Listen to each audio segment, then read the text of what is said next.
Welcome to Your Vocal Evolution, the show where every week you'll get actionable tips in vocal technique, artistry, health, and more, all in 10 minutes or less. I'm your host, voice professional, and Evolve Vocal Studio founder, Amber Mogg Cathey. Your best voice is just a tip away, so let's start evolving.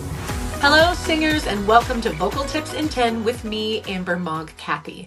I'm so happy you're here, and if you know me or know my voice at all, then you probably know I am also sick.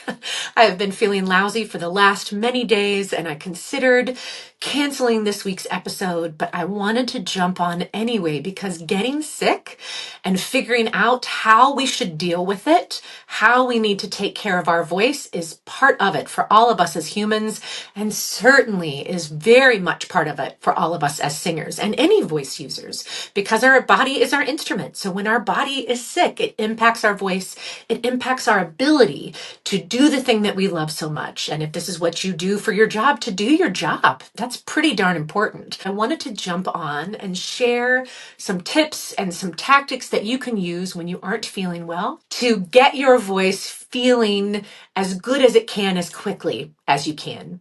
The first one is going to seem so basic because it's the thing that your doctor says to you, all your loved ones say to you. They've been saying it to you since you were little. Every time you get sick, you really need to rest. You really need to rest. And that is number one for us as singers. Obviously, number one for us as humans. When we are sick, when our body is fighting off a virus like mine is right now, that is a pretty big job. So the more that I can rest, take it easy, to let all the energy that my body has go to that, the better, the quicker I'm going to feel better. And as a singer, you can probably hear I've been congested, head and chest. Some of that runs down, irritates the throat, irritates the voice. If it's irritated, I want to leave it alone as much as possible. I also want you to think about rest when you are starting to recover and you're starting to work that voice again. I want you to give yourself plenty of vocal rest throughout the day. Really think about that overall vocal budget. And I won't go too far down that rabbit hole. If you want to learn more about it, comment, and I can always make that another episode. But vocal budget meaning we have a certain amount of, let's say, vocal dollars to spend each day. So let's say when you are 100% healthy, you have $5 you can spend each and every day. So you're thinking about throughout the day, okay, well, using this costs me 25 cents on my voice. This costs me a full dollar. Just activities that take more work for the voice and activities that take not as much work for the voice. But if you are sick, you are starting already with a lower budget. So starting to gently use your voice when you feel like you can, when it's not sore, when there's not pain, but really making sure that you build in time to take lots of breaks just from speaking. Again, there's not a more powerful tool, especially when you're not feeling well, than rest. Number two is not a shocker either. But again, I can't overstate its importance for all of us, and especially for us as singers and voice users, and that's hydration. I have my water here with me now. Hold on. I'm going to take a drink and you can hear it. Internal hydration is obviously the most important. Again, just when you're sick, our body is made up of mostly water. We need to make sure that we are keeping ourselves optimally hydrated so that we can recover as quickly as possible. But water and hydration is so key to the optimal function of our voice. So internal hydration, stay as hydrated as you can. And then I would say surface hydration. I have been using my steamer and my nebulizer on a daily basis. A really quick difference between steamer and nebulizer: a steamer uses distilled water and heats it up. It creates steam that you can breathe in through the mouth or the mouth and nose. It gets the nasal passages, the throat, and the vocal folds hydrated right to the source. A nebulizer does not heat things up. It uses saline solution and it creates a fine mist that can go into the throat, into the nasal passages, also into the vocal folds. The nebulizer particles are also small enough they can go into the lungs. That can sometimes be a great thing for people. For other people, it is not such a great thing. There's not really one that's better than the other, I don't think. I think you need to find what works best for you. But that surface hydration to give you extra moisture right to the source of your voice, right to those vocal folds, is ideal. Then the other thing that I want to touch upon is how you start to use your voice when you are starting to recover. right? When you don't have a sore throat, when you don't have a fever, you're still not feeling 100%, but you're on that road to recovery.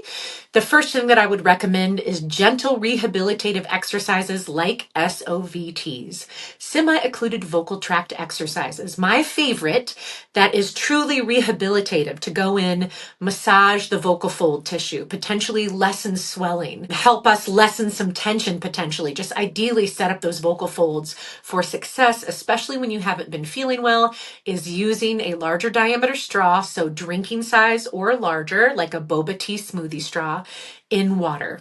And to vocalize in that. That is one of the best rehabilitative things you can do. That's where I like to start when I'm not feeling great. And then I might move to gentle lip trills, gentle hums, some kind of semi-occluded vocal tract exercise. Again, keeping in mind your overall voice use and taking it easy based on how you're feeling in your body, in your voice. And then I really like to look to resonance exercises, really locking in that optimal sound where we are not putting a lot of weight on the vocal folds and we're letting our vocal tract, which is just that tube that starts at the vocal folds and ends at the mouth, we're letting how we shape that, really how we shape our vowel, how we use our consonants. We're letting that boost our sound versus putting any unnecessary weight right at the vocal fold level, especially when you aren't feeling well. So that can be gentle humming, HM, HN. Nice, easy, resonant sounds. So we are setting up those vocal folds, giving them some extra TLC with the SOVT, and then locking in that resonance. And then you can build your vocal routine from there. I think the biggest thing to keep in mind when you aren't feeling well as a singer is remembering that you are a human and you have to give yourself grace and patience and time and take care of yourself when you are sick. And I know that's not always easy to do, but think about the choices that you make in the short term, how they affect you long term. And I mean, I've had singers who have been like, look, I need this money. I'm going to power through and play these 3 shows in a row, even though I am sick and I know I shouldn't. And they end up losing their voice, or they end up with an injury or something that takes them out of doing what they love for an even longer time. So it's a big bummer to be sick, but I hope some of this is helpful to you the next time that you feel yourself feeling unwell. And our November expert workshop in our Vocal Pro membership. For our Vocal Pro membership, I'll put all the details down in the show notes. It is just all kinds of awesomeness. And part of it for our Vocal Pro Essentials and Deluxe members is you get a new expert workshop every single month. It is live, covering all kinds of topics, everything voice, music industry. They're really varied and fantastic. And they not only happen live, but we have then a recording replay section. So right now there is, 30 hours of expert workshops that you can go and watch if you decide to try out the membership. But our Vocal Pro expert workshop for November is taught by me. I am a certified vocal rehabilitation specialist.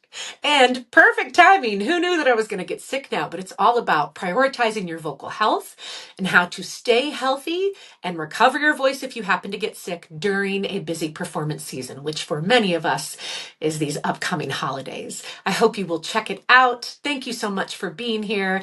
And I can't wait to see you next week when I am feeling much healthier. Healthy and happy singing to you all, guys.